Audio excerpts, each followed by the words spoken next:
Hi everyone, this is Stephanie at Hightower Stitching with today's tutorial. It's number 240, and here's a peek at what we're going to be looking at. These are 16-inch squares, and it uses two things to make the square. One of them is the dash churn in the center, which is a 4-inch square when it's finished, and then you have 1.5-inch strips for log cabin as you go around it. But the neat thing about this is that it's got setting stones that are going up, and it really adds nice to the pattern. The log cabins use the courthouse steps so that the opposite sides are the same. And then this side is the light side, and these are the dark sides. And that's where we're going to go today. I'm going to talk about this little square in the middle. And you may have made those before, but this one becomes very small when you get down to 4 inches. And then I've got a few ideas to help you as you do these strips, because they get very long. They start at 4.5 and go up to about 16.5. So please stay tuned. We are going to do what happens when Churn Dash and log cabin blocks get together. Oh, wow. And the source is the American Patchwork and Quilting Magazine, August 2021, page 28. And right now I'm up to 5 blocks, and we're going to look at the 6th block in a few minutes. So this was the first one that I did, and it's been a while since I did log cabin, so that was sort of neat. But here's the little square in the middle. There's the churn dash. And you can see how small it is, because everything starts with 1 inch. A lot of it starts with 1 inch strips, all except for one little piece. And then you have the 1.5 inch strips that come out as you go. And then those setting squares that I was telling you about there going down. So that was my first one. I've got a couple that I really like, and I like this one because I like teal and I like greens, because that was a good one to start with. But the funny thing was, I'm going to go to the Churn Dash. That was my first one. And if you look at it, the word wonky just comes to me sometimes when I see some things. Needless to say, I was not pleased with this. And this was made with a bunch of little pieces. You had all the little pieces and you sewed them together. And I would have gotten better at it. And I liked doing hand piecing and everything. But I thought, well, what do I know that would make it easier for me? And so I went back to the idea of making the strips and sewing them together. And that's what I'm going to share with you today, because I was really pleased with the way my Churn Dash turned out then. And to make the center square, I sewed together 3 sets of bands. I'm going to show you those. And then you make a half square triangle, half triangle squares. I'm going to get it. There we go. Got too many things on my head. All right, and then there's one more thing. So let's start with this one. And the first piece that I did was I cut and I used all of this. I tried to use on the grain, because there's small pieces, and then you have to be careful with your pressing and everything. So I picked out my colors, because I started with my middle box, and I used a cream and this brown. And the thing is that if you run out, and I noticed on hers, she didn't use the same color all the time in the middle. And so I've also, knowing that I'm going to run out, I've pulled some other things that I hope are similar, but they're going to be so small. And then I used cream for my blocks and fill on my bands. So for example, this band is going to be a 1 inch, 1.5 inch, and 1 inch. This is going to be the center piece in the block, and it's going to run up and down. All right, so that's one of the bands. The next band has only got 2 pieces to it, And both of those are 1 inch and 1 inch. And they're going to be for the top and the bottom. I'll slide this in here. We looked at the first one, which goes up and down. That's the center with a bigger middle. Now here's the one that we're looking at. The brown is towards the middle and the brown is towards the middle. And that just takes the two put together. And you can just take and go the width of the material for everything. And then you have these nice bands and you can go as long as you want to. But if you're just doing a practice one, you wouldn't need it that long. But then each of these are 1 by 2.5 inch when you cut those. Okay, and the center block is 1 by 1.5 when you cut it. If you come over here to the end and you're going over 1.5, that would give you that center strip. And then the third strip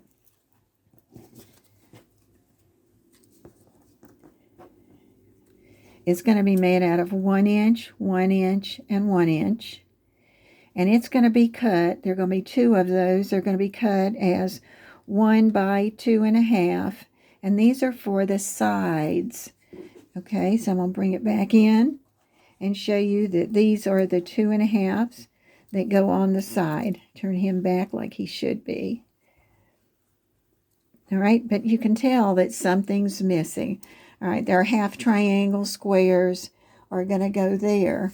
And you start out, you can start out with the 1 7/8, but I just went ahead and went with the 2 inch squares, and I had a brown 2 inch and a cream 2 inch, and I put them on top of each other. And when I got them on top of each other, then I went in and I got ready to sew. And this is going to be my cut line, if you remember.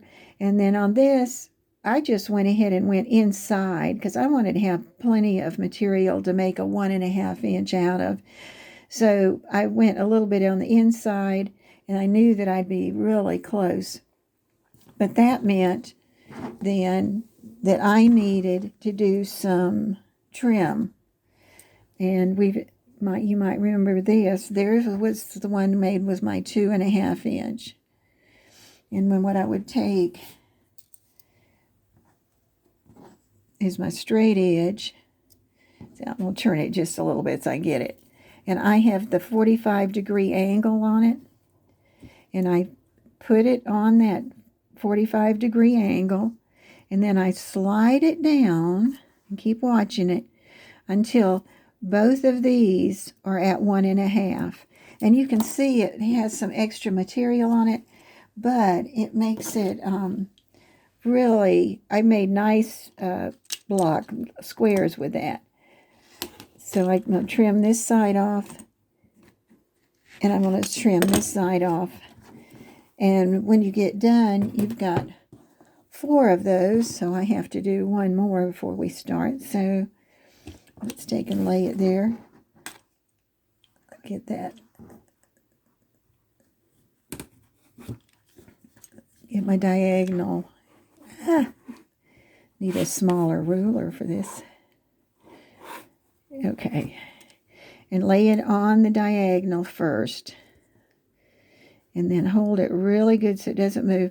And then slide the ruler down until it's at 1.5 on that side and 1.5 on that. And like I said, you can see that you've got plenty of material, but it makes it easier to work with. Okay, so now we've got 4 of those. Well, almost. All right. And they are going to go the brown to the brown, the brown to the brown. Then you repeat it down here in the corner so that each one is pointed in towards the center. Then what you want to do is you want to go back and sew these together. And don't do an overly generous 1/4 of an inch. Because if you start with a smaller 1/4 of an inch, then you can always let it out if you need to. And if it's too short, then you can let it out and re-sew it. And then you would sew your center pieces, and then you sew the bottom pieces together. But you can see how small these are. And by doing those bands, I really made it easier. So I want you to look. I'm going to get back one of those squares and look at, there's where my first one was.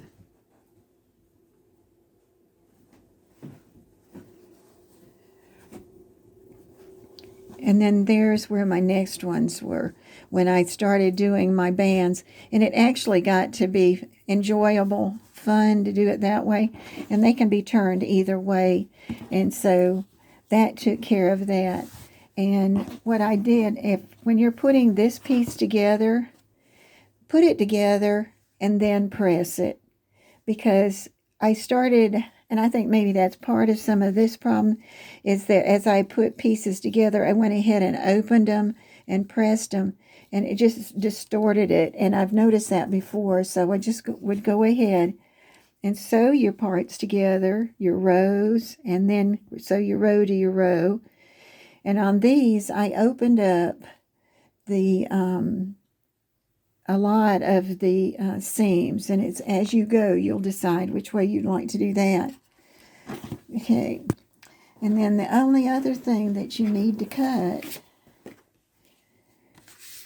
are those setting stones, so setting blocks, and there are 24 1.5-inch squares, and they're done out of the cream. So I just want to repeat one more time about the half triangle squares that you have. You can start with 1 7/8, or you can start with the 2, and then you're going to trim. If you use the 2, you draw your diagonal, you draw your 1/4 line out, your 1/4 seam, and sew along that. And you can get, if you're doing several blocks, you can do some chain stitching with this. And that's really nice, and you can get a bunch of those done. But then always remember, you need to come back and trim them. And if you forget, as soon as you start to put it on there, you'll say, oh, I'm forgetting something. And yeah, you are forgetting one thing, and that's the trimming. Now what I want to talk about are the strips after you get started. And the first ones that I did, and these are 1.5 inches wide, all of them. And then each row is going to be different. And it starts with 4.5 inch, 6.5, 8.5, 9.5, no, start over. 4.5, 6.5, 8.5, 10.5, 12.5, and 14.5. And I started doing them just exactly like they had it, like 14.5, 12.5. And I've done log cabin before, and I thought, I'm going to go back to my original way of doing that. And so what I did is I made some strips, and I didn't worry about what they were unless it was going to be the small one and it was going to be a pretty color that I really wanted there, which I knew was going to have to be close to 4.5. This is over 4.5, and I do that on purpose. And the first time I would just do a round. I do a light and a light. A right is light and the left is light. All right. And then I would go to the other side. And this is the side, the dark side, is where the setting stones, setting blocks are added at the end of the row, on both rows. And I'm going to show you how I did that.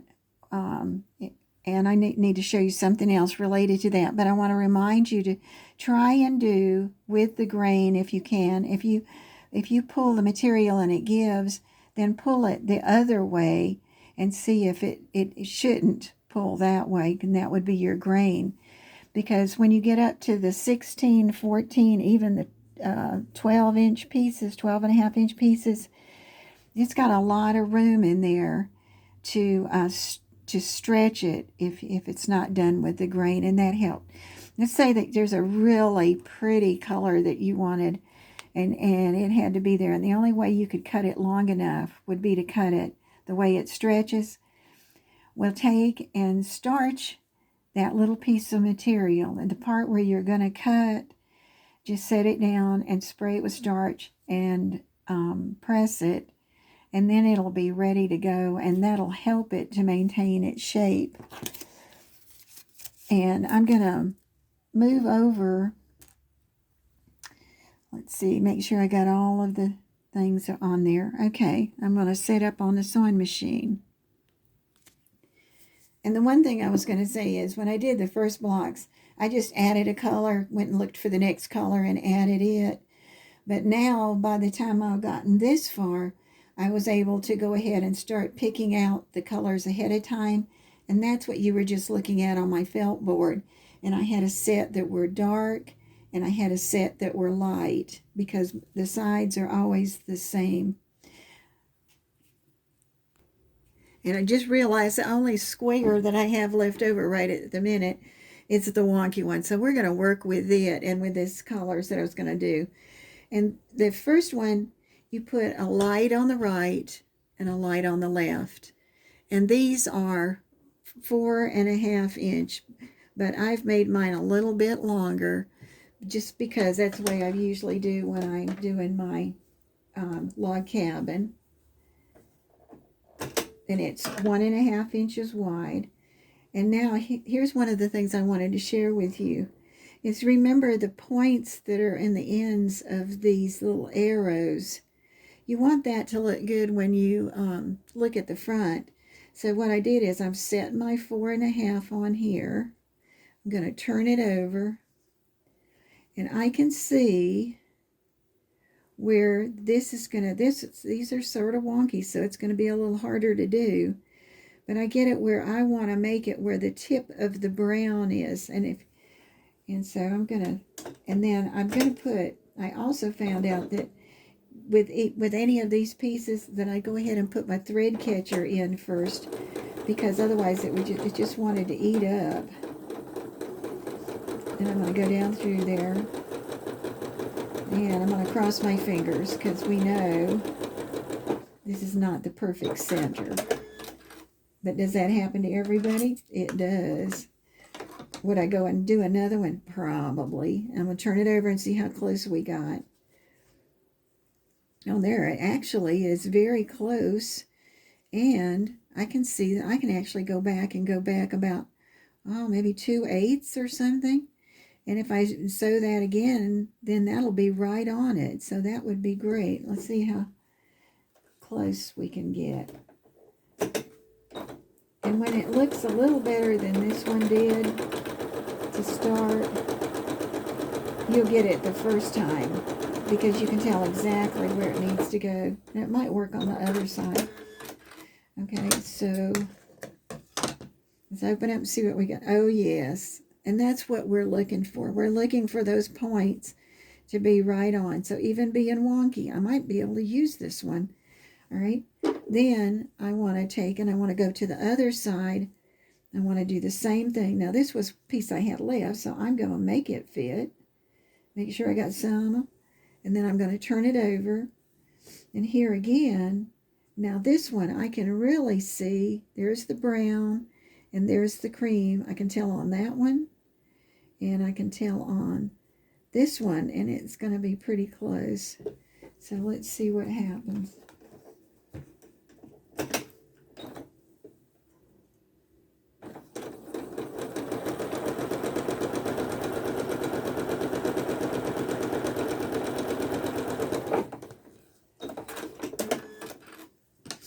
This whole thing got to be fun because there was so many things to do and remember, and there I got it. The other one's a little bit off, but I know that I was straight down on this one, so that's great. All right, so the first time when I did this block, and it was only on this block, I went over and pressed it and I opened the seams because it just made it lay nicer when I started. And that I did press that and I opened those seams. So now I'm ready to do the long one. So I am going to cut carefully in so that it looks like I know my target there. Cut straight in. This one's going to be a little different. I don't think I'm going to come out here because we know that one's wonky. All right. And I decided that this color was going to be my first color.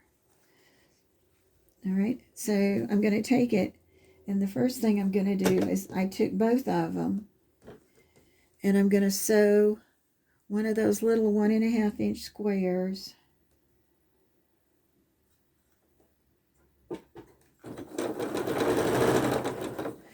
And there again, I went a little deep on that one, but you can, for this first block, you can go a little bit under the 1/4 inch. And you're going to notice now, I'm going to get this set up,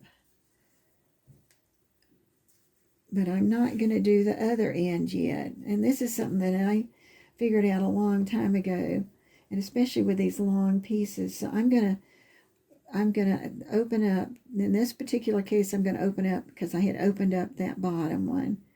And then after this, it will be folded outward. My seam will be pressed outward. Get that one. And now, this always has helped me, and it helps me with all my sashing. I've got that one hooked down. I'm going to even this out. Now, this is not long, so I don't need to pin it. But when you get up to 12.5, 14.5, 16.5, it really helped to put like 3 pins in there to hold it. Excuse me. All right, and what I'm going to do is I'm going to see where that first row was right there. I'm going to take that piece of material and I'm going to fold it back. And I'm going to crease it really good so I can see it. Now, if you find out that you are making it great, just having it be exactly 4.5, 6.5, 8.5, well, then you're set, and you just go ahead and do that. All right? But this is what I've done, and I use it a lot. Then I'm going to open that up and move it away from the back a little bit. And where that crease is, I'm going to go out a slim, again, 1/4 inch. And I can see my crease. I'm going to take and set my next block under there. And this way I found out I wasn't having, because sometimes I'd have to go ahead and take it out. If I did it the other way and hooked it on both ends, I'd have to undo it. So I said, well, I'm just going to do it. And the funny thing is, the other sides you don't put anything on, so they go really fast on the light sides. So it's not really a problem to take this little bit of time here. And here again, I'm going to open this one because I'm on that first row, and I'm going to pin it to this, pin it to the other place where we're going. It's okay, and then I'm going to look, and this looks good. Now, I knew this one was going to be off, and so it might actually catch. But here again, you've got those points underneath there because all 4 sides have the 4 points, and you can see there's plenty of material. So I'm going to take and turn this over. And I wish I had trimmed that one piece off because it's throwing me. I think I will, because I've got plenty down there to make those little arrows. Okay. Now I feel like I'm in better shape.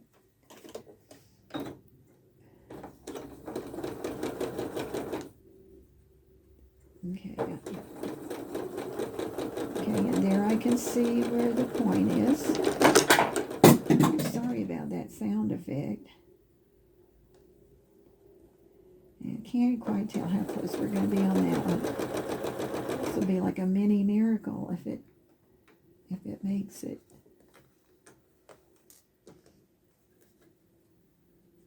And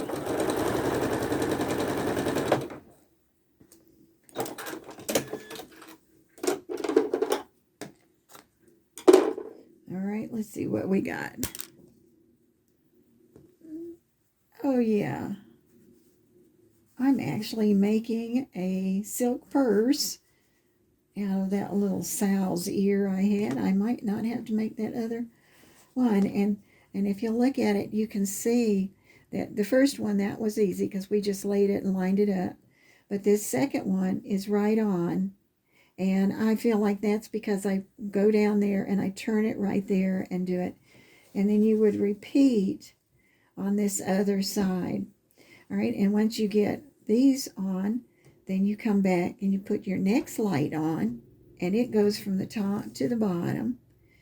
And then when you do your darks, you're going to put on your end caps, so to speak, and they're going to fit right in there. And you do that all the way up, and you do your pinning. If your material is stretchy, go ahead and starch it a little bit and press it so that it fits. I'd like to show you a couple of the others that I got done.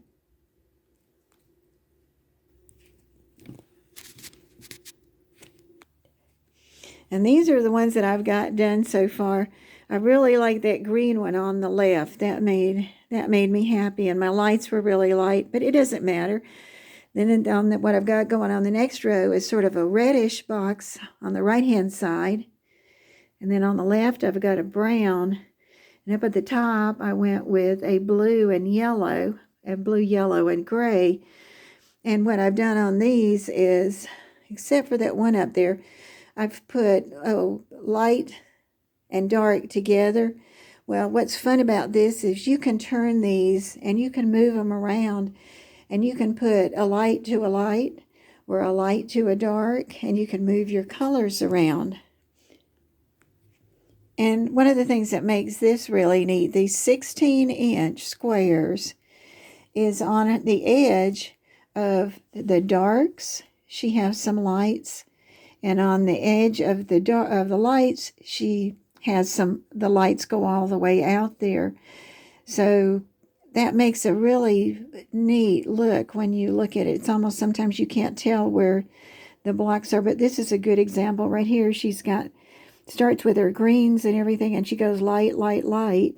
Then here's her light side, and it's light all the way out there, and it just makes those middle parts pop. But it's a lot of fun, and I'm going to keep doing this. It's like those pillows. I get attached to a pattern, and I just keep wanting to go. This has got 5 by 5, and it takes 7.5 yards backing, so that you have an idea about that. This is Stephanie at Hightower Stitching. I want to thank you for watching. I'll have time codes in the description, and I'll have notes, and I'll give you some of the dimensions for some of those pieces that we talked about in the video. And I just want to thank you again for watching.